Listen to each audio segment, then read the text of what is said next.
تفسیر کی کتابوں میں سورہ اخلاص کی کئی فضیلتیں ملتی ہیں، جن میں سے ایک فضیلت یہ بھی ہے کہ ایک شخص آپ صلی اللہ علیہ وسلم کی خدمت میں حاضر ہو کر عرض کرنے لگا، یا رسول اللہ، مجھے اس سورت سے بڑی محبت ہے۔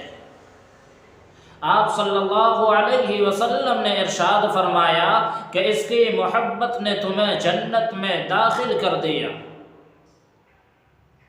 ایسے ہی ایک روایت میں یہ بھی ہے کہ ایک مرتبہ آپ صلی اللہ علیہ وسلم نے صحابہ کرام رضوان اللہ تعالی علیہم اجمعین سے ارشاد فرمایا کہ تم سب جمع ہو جاؤ، میں تمہیں تیائے قرآن سناؤں گا۔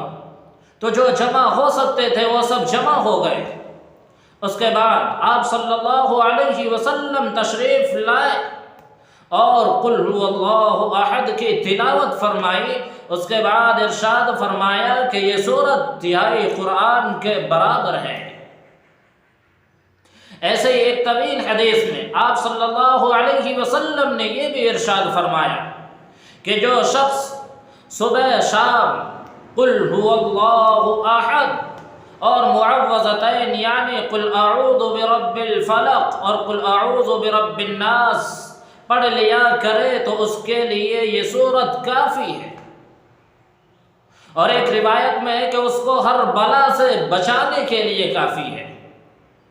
ایسے ہی عقبہ بن عامر رضی اللہ عنہ بیان کرتے ہیں کہ آپ صلی اللہ علیہ وسلم نے مجھ سے ارشاد فرمایا کہ میں تمہیں ایسی 3 سورتیں بتاتا ہوں جو تورات، زبور، انجیل اور قرآن سب میں نازل ہوئی ہے۔ تو رات کو تم اس وقت تک نہ سو جب تک کہ تم ان 3 سورتوں کی تلاوت نہ کر لیا کرو، اور وہ قل هو اللہ احد، قل اعوذ برب الفلق اور قل اعوذ برب الناس ہے۔ عقبہ بن عامر رضی اللہ عنہ فرماتے ہیں کہ اس کے بعد سے میں نے اس کو کبھی نہیں چھوڑا۔